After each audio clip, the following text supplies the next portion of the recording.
मसीह में मेरे अजीज़ बहनों भाइयों, पाक कलाम से मुतल्लिक़ सवालों जवाब में आज हम एक अहम सवाल के बारे में सीखेंगे। हम हमेशा तक ज़िंदा कैसे रह सकते हैं? तो आइए देखते हैं कि पाक कलाम में इस बात का क्या जवाब दिया गया है। तो आप मेरे साथ देखिए, पहला यूहन्ना 2 बाब और उसकी 17 आयत। पहला यूहन्ना 2 बाब और उसकी 17 आयत ये बयान करती है, दुनिया और उसकी ख्वाहिश मिट रही है, लेकिन जो खुदा की मर्जी पर अमल करता है वो हमेशा रहेगा। जी, तो हमने देखा कि पाक कलाम इस सवाल का जवाब देता है कि वो लोग ज़िंदा रहेंगे जो खुदा की मर्जी पर अमल करते हैं। एक और तरीका है, पाक कलाम में बताया गया है कि हम एक और वजह से भी हमेशा की ज़िंदगी हासिल कर सकते हैं, और वो वजह है खुदा और यीशु मसीह के बारे में सीखना। तो यीशु मसीह ने यहोवा खुदा से दुआ करते हुए कहा कि हमेशा की ज़िंदगी सिर्फ वो लोग पाएंगे जो तुझे यानी वाहिद और सच्चे खुदा को और यीशु मसीह को करीब से जानेंगे। सो बहनों भाइयों, यीशु मसीह और यहोवा खुदा को करीब से जानने में क्या कुछ शामिल है? पाक कलाम का मुताला करने और इसमें लिखी बातों पर अमल करने से खुदा और मसीह को हम करीब से जान सकते हैं। पाक कलाम से हमें यहोवा खुदा की सोच के बारे में पता चलता है, जिसने हमें खलक किया है, जिसने हमें पैदा किया है, जिसने हमें बनाया है, जिसने हमें ज़िंदगी दी है। और पाक कलाम से हमें यीशु मसीह के बारे में भी पता चलता है, जिन्होंने हमेशा की ज़िंदगी की बातें सिखाई। यीशु मसीह के शागिर्द यीशु मसीह के बारे में कहते हैं, एक मौका पर यीशु मसीह के शागिर्द यीशु मसीह को छोड़ कर चले गए। सो शमौन पतरस जो हैं वो यीशु मसीह के साथ खड़े रहे। सो यीशु मसीह ने पतरस से पूछा कि क्या आप भी मुझे छोड़कर जाना चाहते हैं? सो शमौन पतरस ने जवाब दिया, मालिक, हम किसके पास जाएं? हमेशा की ज़िंदगी की बातें तो आप ही करते हैं। हम ईमान लाए हैं और जान गए हैं कि आप खुदा के मुकद्दस खादिम हैं। यूहन्ना 6 बाब उसकी 67 से 69 याद। सो देखा, ज़िंदगी की बातें हमें किसने सिखाई हैं? यीशु मसीह ने सिखाई। सो हम यहोवा खुदा और यीशु मसीह को जब करीब से जानेंगे, उनके म्यारों के बारे में सीखेंगे, और जब हम उन म्यारों पर चलेंगे तो हम हमेशा की ज़िंदगी हासिल करेंगे। एक और तरीका है जिसके ज़रिए से हम हमेशा की ज़िंदगी हासिल कर सकते हैं, और वो है यीशु मसीह की कुर्बानी पर ईमान ज़ाहिर करना। मत्ती 20:28 ये कहती है, यीशु मसीह ने कहा कि इब्ने आदम इसलिए नहीं आया कि खिदमत ले, बल्कि इसलिए कि खिदमत करे और अपनी जान बथेरों के बदले फिदिया में दे। सो यीशु मसीह के फिदिये की बदौलत इंसानों के लिए ज़मीन पर फिरदौस में हमेशा ज़िंदगी हासिल करने की राह खुल गई है, क्योंकि पाक कलाम में ज़बूर 37:29 में बताया गया है कि जो खुदा के नेक बंदे हैं वो इस ज़मीन पर हमेशा तक ज़िंदगी हासिल करेंगे। सो यूहन्ना 3:16 में यीशु मसीह ने भी कहा कि खुदा को दुनिया से इतनी मोहब्बत है कि उसने अपना इकलौता बेटा दे दिया, ताकि जो कोई उस पर ईमान ज़ाहिर करे वो हलाक ना हो, बल्कि हमेशा की ज़िंदगी पाए। सो गौर करें कि यीशु मसीह पर सिर्फ ईमान लाना काफ़ी नहीं है, बल्कि हमें यीशु मसीह पर ईमान ज़ाहिर भी करना होगा। इसका ये मतलब है कि हमें यीशु मसीह की तालीमात के मुताबिक अपनी ज़िंदगी गुजारनी होगी। हमें खुदा की मर्ज़ी पर चलना होगा, यसुम मसीह ने मत्ती 7 बाब की 21 आयत में कहा कि जो लोग मुझे मालिक मालिक कहते हैं उनमें से हर कोई आसमान की बादशाहत में दाखिल नहीं होगा, बल्कि सिर्फ वो लोग उसमें दाखिल होंगे जो मेरे आसमानी बाप की मर्जी पर चलते हैं। तो इसका ये मतलब है कि हमेशा की ज़िंदगी सिर्फ वो लोग हासिल करेंगे जो खुदा की मर्जी पर चलेंगे।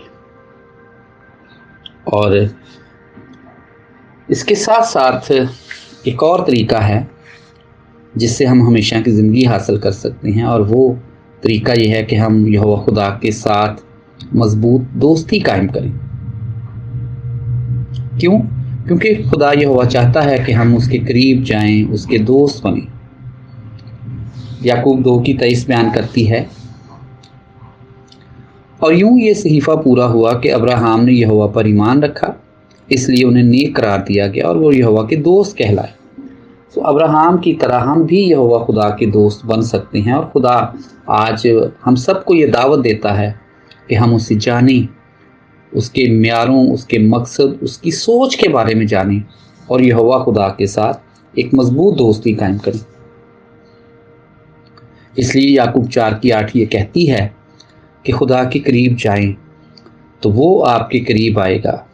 गुनाहगारों, अपने हाथों को साफ करो, दो दिलों, अपने दिलों को पाक करो। सो आज हमें खुदा की तरफ कदम बढ़ाना है, हमें अपने दिलों को साफ करना है, हमें दो दिला नहीं रहना है। सो इस तरह से जब हम खुदा यहोवा के साथ अपनी दोस्ती को मजबूत करेंगे तो फिर हम हमेशा की ज़िंदगी पाएंगे। और यहोवा खुदा ने अपने पाक कलाम के ज़रिए इस बात को वाज़े किया है, और ये उसकी ख्वाहिश भी है कि जो लोग उसको ढूंढते हैं वो हमेशा तक ज़िंदा रहेंगे। ज़बूर 22:26 ये बयान करती है, हलीम लोग जी भर कर खाएंगे, जो यहोवा की रहनुमाई हासिल करने की कोशिश करते हैं वो उसकी बड़ाई करेंगे। तुम हमेशा तक ज़िंदगी का मज़ा लेते रहो। सो यहाँ आयत में बिल्कुल वाज़े बयान किया गया है कि जो लोग यहोवा खुदा की रहनुमाई हासिल करने की कोशिश करते हैं और वो हमेशा की ज़िंदगी का मज़ा लेंगे। सो इसका ये मतलब है कि हमें खुदा के साथ अपनी दोस्ती को मजबूत करना होगा। आजकल हम देखते हैं कि हमेशा ज़िंदा रहने के बारे में बहुत से गलत नज़रियात पाए जाते हैं। पहला नज़रिया यह है कि इंसानों की कोशिशों की वजह से हमेशा की ज़िंदगी मुमकिन होगी। सो हकीकत ये है, और ये बात सच है, कि अगरचे मेडिकल साइंस ने कुछ चीज़ों को दरियाफ्त किया है और जिनसे ये उम्मीद मिलती है कि वो एक लंबे अरसे तक ज़िंदा रह सकते हैं, लेकिन ऐसी कोशिशों से हमेशा की ज़िंदगी मुमकिन नहीं है। सिर्फ खुदा ही हमें हमेशा की ज़िंदगी दे सकता है। क्यों? क्योंकि यहोवा खुदा ज़िंदगी का सरचश्मा है। ज़बूर 36:9 में ये बात बयान की गई है, और खुदा यहोवा ने ये वादा किया है कि वो मौत को हमेशा के लिए ख़त्म कर देगा और उन लोगों को हमेशा की ज़िंदगी अता करेगा जो उसके वफादार रहते हैं। पहला यूहन्ना 2:25 ये बयान करती है, और उसने हमसे जिसका वादा किया है वो हमेशा की ज़िंदगी है। सो यहोवा खुदा हमेशा की ज़िंदगी का वादा करता है, और क्यों वो वादा इसलिए करता है? क्योंकि ज़िंदगी का सरचश्मा यहोवा खुदा है। सो एक और गलत नज़रिया पाया जाता है हमेशा ज़िंदा रहने के बारे में, कि सिर्फ कुछ नस्लों के लोग हमेशा तक ज़िंदा रहेंगे। सो पाक कलाम में लिखा है कि खुदा तासुब नहीं करता, बल्कि वो हर कौम से उन लोगों को कबूल करता है जो उसका खौफ रखते और अच्छे काम करते हैं। इमाल 10 बाब उसकी 34 और 35 आए। लिहाजा आज भी जो लोग खुदा का कहना मानते हैं वो हमेशा तक ज़िंदा रह सकते हैं, फिर चाहे उनका ताल्लुक किसी भी नस्ल या सकाफत से हो। एक और गलत नज़रिया है कि हमेशा की ज़िंदगी का कोई मज़ा नहीं होगा। जैसा कि हम जानते हैं, हमने सीखा है कि हमेशा की ज़िंदगी का वादा यहोवा खुदा की तरफ से है, जो हमसे बहुत प्यार करता है, और यहोवा हमें खुश देखना चाहता है, और वो जानता है कि हम उसी सूरत में खुश रह सकते हैं अगर हमारे पास बामकसद काम हो। वाइस 3 की 12 ये बयान करती है, मैं इस नतीजे पर पहुंचा हूं कि इंसान के लिए इससे बेहतर और कुछ नहीं कि वो अपनी ज़िंदगी में खुश रहे और अच्छे काम करे। जी, तो अगर आज हम अच्छे काम करते हैं, नेक काम करते हैं, खुदा की मर्ज़ी के मुताबिक काम करते हैं, तो हमें अपने कामों से खुशी हासिल मिलती है। सो यहोवा खुदा ने वादा किया है कि जो लोग ज़मीन पर हमेशा ज़िंदा रहेंगे, वो ऐसे काम करेंगे जिनसे उन्हें खुशी और इत्मीनान मिलेगा और उन्हें और उनके अजीज़ों को फ़ायदा होगा। आप यशायाह 65 बाब उसकी 22 और 23 आयत को ज़रूर देखिएगा। सो इसके अलावा जो लोग हमेशा तक ज़िंदा रहेंगे, वो यहोवा खुदा की बनाई हुई चीज़ों के बारे में और ज़्यादा सीखेंगे।